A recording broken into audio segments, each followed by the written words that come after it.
Hola, bienvenidos a mi canal, a la Taberna del Motor. En este vídeo vamos a hablar sobre las nuevas normas ACEA, API e ILSAC. Pilla asiento, ponte cómodo y empezamos.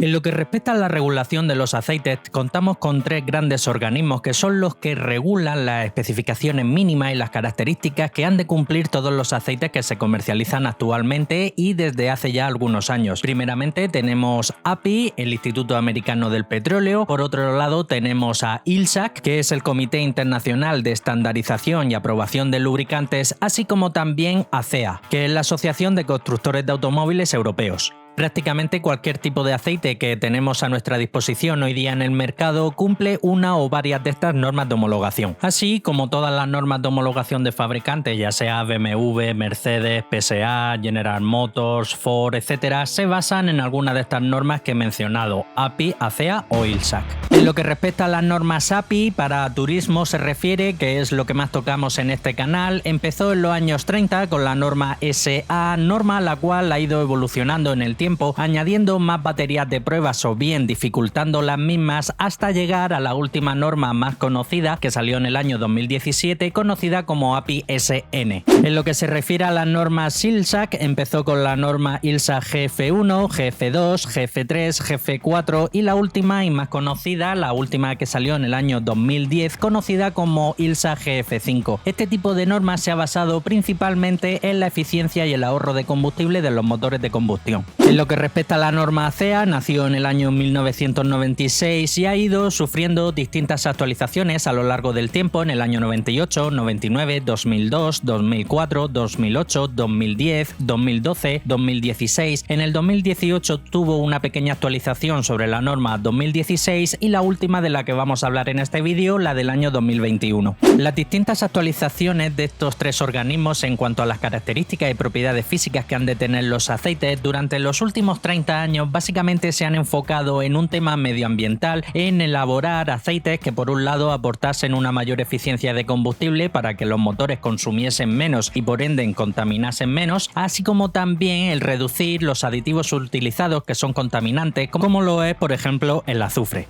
Por todos es conocido que desde hace algún tiempo atrás, debido a las normas anticontaminación, con tal de tener un planeta más limpio y un aire más respirable, los motores han ido reduciendo cada vez más su tamaño, pasando de grandes motores V10, V8, V6 a muchos motores modernos, en algunos casos tricilíndricos e incluso bicilíndricos de inyección directa. Tecnologías como la inyección directa de combustible dentro de la cámara de combustión, así como también la sobrealimentación con ayuda de un turbocompresor, han ayudado a que con motores mucho más pequeños y de mucha menor cilindrada obtengamos potencias muy elevadas y una eficiencia de combustible que no se podía lograr antes con grandes motores V8 o V10 de grandes cilindradas. En el caso de Mercedes, por ejemplo, en torno al año 2006 sacó un motor, código motor M156, que era un 6200 V8, aunque comercialmente se le llamaba a los vehículos que equipaban este motor 63 AMG, pero en realidad era un 6200, como he dicho, 8 cilindros, que en la versión más domada, entre comillas, desarrollaba 457 caballos con una relación de caballos-litros de 73 caballos-litros. En la actualidad comercializa en bastantes modelos un nuevo motor de nueva generación, conocido como M139, que equipan las versiones 45 AMG-S. Es un 4 cilindros, 1991 centímetros cúbicos con 421 caballos con una relación caballos-litros de 210.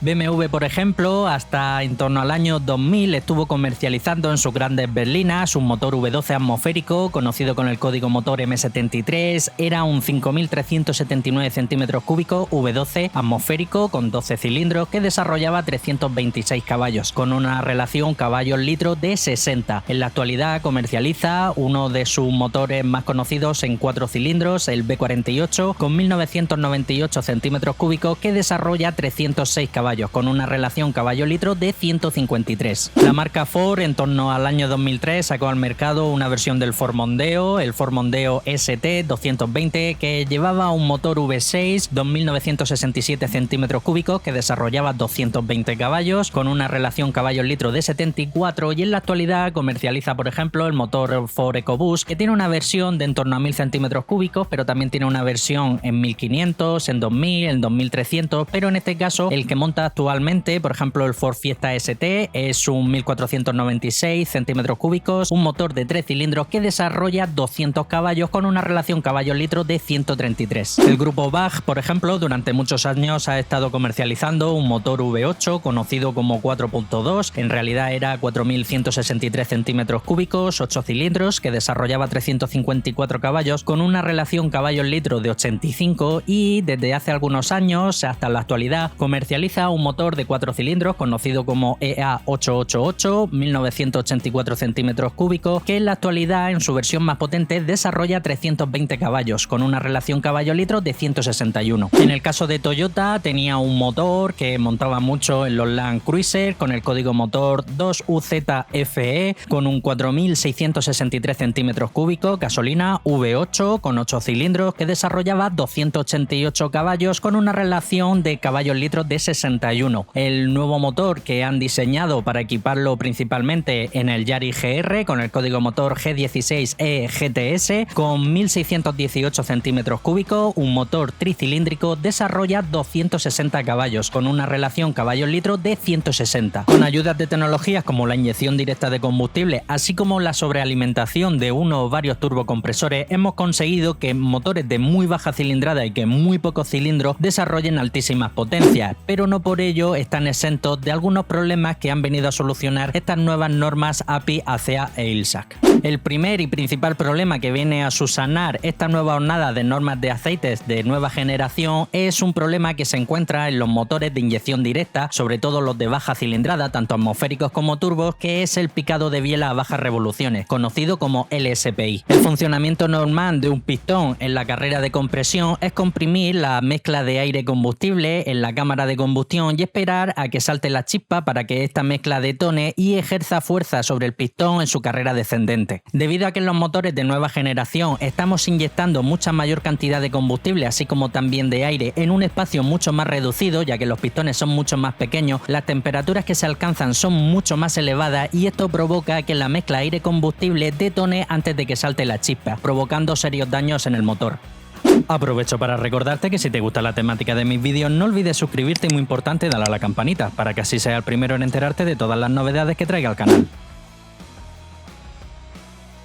Distintos estudios han demostrado que el principal causante de este problema es el calcio, que es el principal aditivo detergente neutralizante que hasta ahora contenían la inmensa mayoría de los aceites. Parece ser que hay pequeñas partículas que se filtran dentro de la cámara de combustión y estas están en estado incandescente, y eso provoca que la mezcla aire-combustible detone antes de que salte la chispa. Para mitigar este fenómeno tan indeseado, los fabricantes de aceites se han visto obligados a reformular la mayoría de sus modelos con el paquete de aditivos más avanzado, reduciendo considerablemente la concentración de calcio, que es el principal aditivo detergente neutralizante, por una relativa alta concentración de magnesio, que también es un aditivo que hace función de detergente neutralizante. De esta forma se mitiga que se produzca el temido LSPI. Otros parámetros que han de cumplir los aceites para poder homologar las nuevas normas de homologación API, ACEA o ILSAC, pese a que no son tan conocidos, también hay que tenerlos en cuenta, como es un menor desgaste en los árboles de levas, también menor acumulación de suciedad tanto en los segmentos del pistón como en el turbo, una mayor resistencia del aceite a la oxidación, ya que con la sobrealimentación de combustible entra mucha mayor cantidad de oxígeno dentro del motor y el propio oxígeno oxida el aceite, así como también el propio aceite sufre más a la hora de tener que lubricar el turbo y refrigerar lo que es el bloque de motor, que está sometido a bastante más carga, presión y temperatura.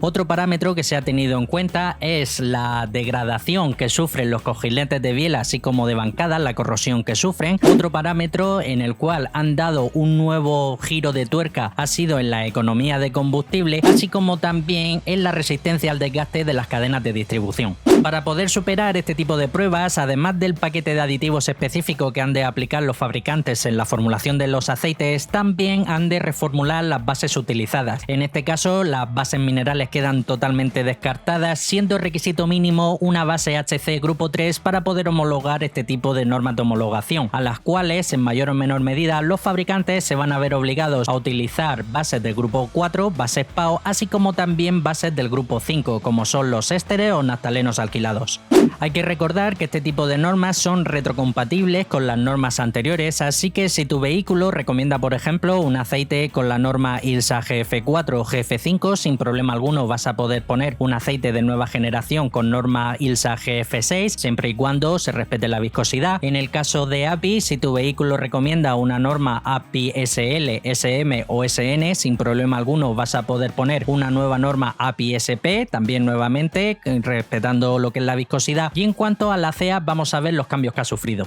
Anteriormente, en lo que las normas ACEA se refiere, teníamos A3B3, aunque prácticamente estaban en desuso, ACEA3B4 y A5B5. Estos son normas de homologación conocidos como aceite full SAPs, destinados para vehículos que no equipen sistemas de posttratamiento de gases como GPF, DPF, FAP o SCR. Con la nueva actualización, A3B3 desaparece por completo, A3B4 y A5B5 se mantienen y prácticamente no va a haber cambios sobre dichas normas, pero sí que sale una nueva norma de homologación que es la norma ACEA A7B7, y esta sí que viene preparada para el tema del LSPI, para la acumulación de suciedad en segmentos y turbo, para la oxidación del aceite, para la cadena de distribución y para la eficiencia de combustible. En motores en donde el fabricante te recomiende la norma ACEA 3B4, en este caso se mantiene sin cambio y debes de seguir con la misma norma, pero en el caso de que tu vehículo te recomiende la norma ACEA A5B5, bien puedes seguir utilizando la misma, o si quieres sin problema alguno puedes utilizar la norma nueva ACEA A7B7. En lo que respecta a las normas ACEA C, aceites denominados Mid SAPs o Low SAPs, anteriormente teníamos ACEA C1, C2, C3, C4 y C5. Actualmente la norma ACEA C1 ha sido descatalogada y sí que se mantienen en el tiempo la norma ACEA C2, C3, C4, C5 y la nueva norma ACEA C6. Para los propietarios de vehículos en donde el fabricante les recomienda utilizar la norma ACEA C1, ya que esta acaba de ser oficialmente descatalogada, sin problema alguno podéis utilizar la norma ACEA C2. Los que recomienda utilizar la norma ACEA C3 y norma ACEA C4 podéis seguir utilizando las mismas, ya que estas no han cambiado significativamente, pero en los vehículos en donde se recomiende la norma ACEA C5 sí que sin problema podéis utilizar la nueva norma ACEA C6, ya que viene siendo la evolución de esta ya preparada para el tema del LSPI, la acumulación de suciedad, la oxidación del aceite, etc. ¿Y cómo vamos a poder identificar a través de análisis de laboratorio, así como también poder ver qué diferencia hay en el paquete de aditivos de las normas anteriores API, ILSA y ACEA con respecto a las nuevas normas API SP, ILSA GF6 y ACEA A7B7 y C6? En cuanto a los paquetes de aditivos va a haber pequeñas diferencias. En las normas anteriores de API, ILSA y ACEA no era obligatorio el uso de molibdeno, como sí va a ser ahora las normas API SP, ILSA GF6 y ACEA 7B7 así como C6, ya que van a requerir de una eficiencia de combustible. Esto no quiere decir que en aceites que cumplan normas de homologación antiguas no se vea el molibdeno, ya que sí que se ve en distintas ocasiones, pero no siempre. En cuanto al fósforo zinc, las concentraciones van a ser equivalentes. En cuanto al boro, sí que vamos a ver siempre una notable alta concentración en las nuevas normas API SP, ILSA GF6 y ACEA A7B7 así como C6. El boro, dependiendo del tipo de boro así como también de su concentración, por un lado hace función de dispersante para ayudar a llevar toda la suciedad al filtro del aceite, así como también hace función antidecaste como el fósforo y el zinc. En cuanto al magnesio, que es un aditivo que hace función de detergente y neutralizante, en las formulaciones antiguas veíamos concentraciones bastante homeopáticas. En estas nuevas normas API SP, ILSA GF6, A7B7 y C6 sí que vamos a ver una alta concentración. Estamos viendo que pasan de en torno a 16-17 partes por millón a casi 1000 partes por millón, y es posible que en un futuro veamos concentraciones aún superiores. Y la diferencia principal sí que la vamos a ver también en el calcio, que como he comentado es el principal precursor del problema del LSPI. En las formulaciones denominadas Mid-SAP solíamos encontrar concentraciones de calcio comprendidas entre 1700 y 22.000 aproximadamente. En los aceites full SAPs las concentraciones sí eran más elevadas, veíamos concentraciones comprendidas entre los 3.000 y los 3.500, y en las nuevas normas API-SP, ILSAC, así como también las nuevas normas ACEA, vamos a ver concentraciones por debajo de 1.500 partes por millón. Y para terminar el vídeo, en esta tabla he puesto en qué viscosidades nos vamos a encontrar las distintas normas de homologación. Es posible que un mismo aceite pueda cumplir varias de ellas o tan solo una. En la norma API-SP vamos a encontrar desde 0W16, 0W20, 0W30, 5W20, 5W30 y 10W30, y cabe la posibilidad que algún fabricante saque algún SAE 40, pese a que hay poquitos motores que utilicen dicha viscosidad, sobre todo motores nuevos recién sacados al mercado. Sí que por ahí hay alguno que es inyección directa alimentado con turbo y puede sufrir de LSPI, así que no descarto que salga algún SAE 40 cumpliendo la norma API-SP. En lo que respecta a la norma ILSA GF6, esta mira mucho por la eficiencia de combustible. Aquí vamos a encontrar desde 0W16, 0W20, 0W30, 5W20, 5W30 y hasta 10W30. Superior a esta viscosidad SAE 30 no vamos a encontrar nada, porque un SAE 40 no puede aportar la eficiencia de combustible requerida por la norma ILSAC. En cuanto a las normas A7B7, va a ser muy parecido a lo que encontramos actualmente con A5B5 en 0W30, 5W30 y 10W30, y en ACEA-C6 va a ser equivalente a lo que se encuentra actualmente en ACEA-C5, como son los 0W20 y 5W20. En cuanto a las dudas que muchos de vosotros podéis tener en si debéis buscar para el próximo cambio de aceite alguno que cumpla alguna de estas normas nuevas que he mencionado para beneficiarse de estos beneficios, pues como norma general sí, para la inmensa mayoría de casos, porque sobre todo si tenéis un motor moderno, gasolina, inyección directa de baja cilindrada, turbo, pues vais a prevenir el LSPI, un mal endémico que tiene este tipo de motores y que llega a romperlos, y en muchos casos el fabricante se limpia un poco las manos y no reconoce este tipo de avería, y es una avería muy costosa de reparar. Y en el caso de que vuestros motores o bien sean de gran cilindrada o sean motores antiguos de pequeña cilindrada pero inyección indirecta que no sufren este problema del LSPI, pues siempre os vais a poder beneficiar del plus de limpieza del motor, tanto a nivel turbo como segmentos, la eficiencia de combustible, como habéis podido ver, todos estos aceites ya contienen molibdeno, y también en cuanto al desgaste de los casquillos de biela, la cadena de distribución, etcétera. ¿Y qué ocurre si tienes un vehículo diésel? Pues también vas a poder utilizarlo, porque te vas a beneficiar igualmente del ahorro de combustible, de reducir el desgaste de árboles de levas y casquillos, de la limpieza del turbo y de los segmentos, y además se ha demostrado que el magnesio, si bien en los motores gasolina de inyección directa ayuda a mitigar el temido LSPI, en los motores diésel el magnesio es más eficaz a la hora de neutralizar los distintos tipos de ácido que se forman en la quema del gasoil que el propio calcio. Así que tanto si tienes un motor gasolina como si tienes un motor diésel, estas nuevas normas son beneficiosas. Bien, ya hasta aquí el final del vídeo. Compártelo, que de seguro tienes algún hermano, un primo, un cuñado, un vecino, un compañero de trabajo que como tú también es aficionado a la mecánica y que quizás pueda tener un vehículo de nueva generación con inyección directa y alimentado por turbo que le pueda ser interesante utilizar la nueva gama de aceites. Dale like si te ha gustado el vídeo, y si quieres seguir estar atento a todo lo relacionado con el mundo del aceite del motor, suscríbete, dale a la campanita y nos vemos en el próximo vídeo. Un saludo.